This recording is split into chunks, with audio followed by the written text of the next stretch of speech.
গায়ের উপরে আসেন না, গায়ের উপরে আসেন না কেন? গায়ের উপরে আসবে না কেন? না না, নরমালি কেক নিলে 100 টাকা, আর শরীরে টাচ করে কেক নিলে 500 টাকা। ওই যে এই মতে অডিও কল 100 আর ভিডিও কল 500, সেম সিস্টেম।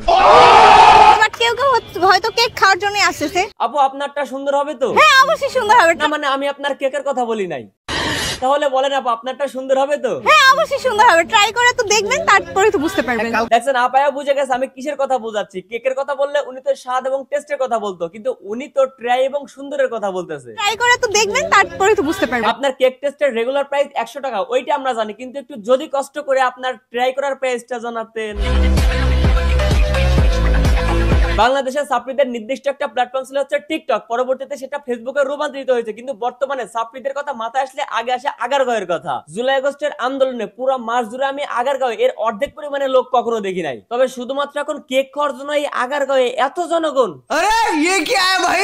এখনো তো আমি কিছুই দেখাইনি, আর আমি এগুলো নিয়ে ভিডিও করতে চাইছিলাম না, যার জন্য এই ভিডিওটা এত লাস্টে করা। আমি অবাক হয়ে গেলাম, কয়েকটা ভিডিও দেখে সেখানে মেয়েদের শরীর ইচ্ছাকৃতভাবে টাচ করা হচ্ছে শুধুমাত্র কেক নেওয়ার নামে, কিন্তু সেই সমস্ত মেয়েদের কোনো রিয়াকশন নেই, কিন্তু তাদের বাসন ভঙ্গি হয়তো আবার এমন। এ ভাই আপনি ওপেন পাবলিক প্লেসে যেটা চাচ্ছেন সেটা এখানে হবে না, আপনি আমার ইমো নাম্বারটা নিয়ে দেন, রাতে ভিডিও কল দিয়ে।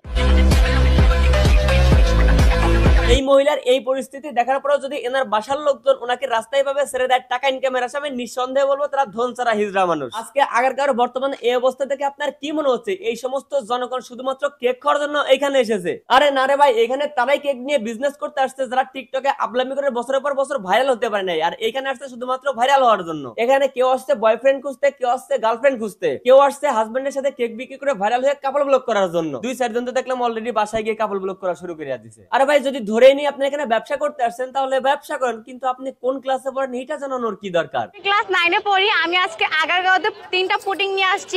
পুডিং আর কেক খাইতে যাইবন? তোদের দেখতে যায় মানুষ, বুঝলি? মানুষ যেহেতু সৌন্দর্যের পূজারি, হয়তো বা কেউ কেউ আসতেছে, বাট কেউ কেউ হয়তো কেক খাওয়ার জন্য আসতেছে।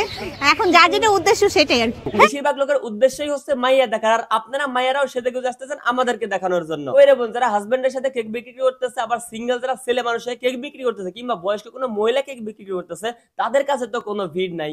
যত কেকের ভিড় সব ইয়াং বয়সী মেয়েদের দোকানের সামনে, তাই না? আর ইয়াং কয়েকটা মেয়ে আছে দেখলাম, ওরা বস্তি থেকে উঠাইছে নাকি, এরকম ব্যবহার করে। তোমার টেবিল এখানে ছিল কিনা বলো? আমি কি তোমাকে বলে আমি নাকি বেকারি থেকে কেক নিয়ে সেখানে সেল করি? ওখানে সব ধরনের কথা বলবে আমাকে? গাঞ্জা কর কোথা করে আইছো? এই সবের বাইরে যদি কোনো বোকাচোদারে দেখে আমার মেজাজ খারাপ হয়, সেটা হচ্ছে এইটা আবার তোর কেমন নাচের স্টাইল রে ভাই? তুই আবার বলস তোর নাকি পেছন থেকে ভিড়ের মধ্যে সিমটি মারে আবার গালাগালিশ পারে। মানে মানুষ যদি ভাবে গালাগালিশ করে তো কি বিষয়? এই বোকাচোদা, গালাগালিশ কি? অনেক মেয়ে আছে যাদের বিয়ে হচ্ছে না, বিয়ের জন্য পাত্র খুঁজে পাচ্ছে না। আমার মনে হয় তারা যদি পরিবারের সম্মতি নিয়ে এখানে কেক বিক্রি করতে আসে, এখানে তার জন্য একটা পাত্রী জোগাড় হয়ে যাবে, কারণ এখানে তো মানুষ এখন এইগুলাই করতে আসে, তাই না? তা না হলে এই বোকাচোদা কেমনে বলে যে গাজীপুর থেকে এত ভিড় বাট্টার বাজে এইখানে আসছে শুধুমাত্র কেক খাইতে? কেন ভাই, গাজীপুরে কি কেক বিক্রি করে না? আর গাজীপুর থেকে ভিড় বাট্টার মধ্যে থেকে এইখানে আসছে শুধুমাত্র তোর কেক খাইতে? আমরা যদি বেকারি দোকান থেকে পরিবারের জন্য একটা কেক কিনে আর ওইটা যদি সামান্য পরিমাণে ত্রুটি থাকে, আমরা ফেসবুকের সাথে সাথে একটা ব্যাড রিভিউ দিয়ে দেই। অথচ আমরা সেই বাঙালি আগারগাঁওয়ের মধ্যে একটা ওপেন প্লেসে ওপেনে ধুলাবালির মধ্যে থাকা কেক গুলাকে নিয়ে খাওয়ার জন্য হুরপাল লাগাই দিছি। মানে বাঙালি একটা জিনিসের পেছনে লাগলে ওটা হোগা না মারা পর্যন্ত থামে না। গতকালকে দেখলাম পুলিশ এবং সেনাবাহিনী সমান অভিযান দিচ্ছে আগারগাঁও, তার সব পিটাচ্ছে। দেশের রাজধানী গুরুত্বপূর্ণ একটা এরিয়া যদি এভাবে সাপ্রিরা দখল করে জনদুর্ভোগ সৃষ্টি করে, তাহলে এর থেকে লজ্জার আর কি হইতে পারে? এখন যে সমস্ত বোকাচোদা সুশীল রেসে আমাকে কমেন্ট করবে যে দেখেন মেয়ে হয়ে পরিবারে হাল ধরেছে এবং ছোট ছোট বাচ্চা পোলাপানও পরিবারে হাল ধরেছে কেক বিক্রির মাধ্যমে, ওই বাচ্চাটার গলার যে হেডফোন এবং চোখে নাইট ভিশন চশমা এটা তোদের কেনার ক্ষমতা আছে? এই সমস্ত সাপ্রিরা হচ্ছে এখানে আসছে ভাইরাল হওয়ার জন্য কেক বিক্রি করে। ওকে, যদি বিজনেসের কথাই বলেন তাহলে আগে দেখেন তাদের ফ্যামিলি ব্যাকগ্রাউন্ড কি। ওকে, আর এই যে সমস্ত লোকজন কেক খাওয়ার জন্য ওইখানে গেছে, তারা কি ভাই এই সমস্ত ব্যবসায়ীরা যখন ব্যবসা করতো তখন কি কেক কিনা খায় নাই? আগারগাঁওয়ের মতো একটা জায়গায় কিভাবে ব্লক করে ব্যবসা না করলে দেশবাসীর বাল ছেড়া যাবে। এই সমস্ত আবেগের লজিক দেওয়া বাদ দিয়ে আপনি যদি আমার চ্যানেলে নতুন হন, নিচে ক্লিক করে সাবস্ক্রাইব করেন, সমস্যা নেই। পেজ থেকে দেখলে উপরে ক্লিক করে ফলো করেন। আমি একটু ভেবে দেখি। তো আজকের ভিডিও এই পর্যন্ত। ভিডিও কেমন লাগলো কমেন্ট করুন, ভালো লাগলে লাইক করুন, পেজ ফলো আর চ্যানেলে অবশ্যই সাবস্ক্রাইব করুন।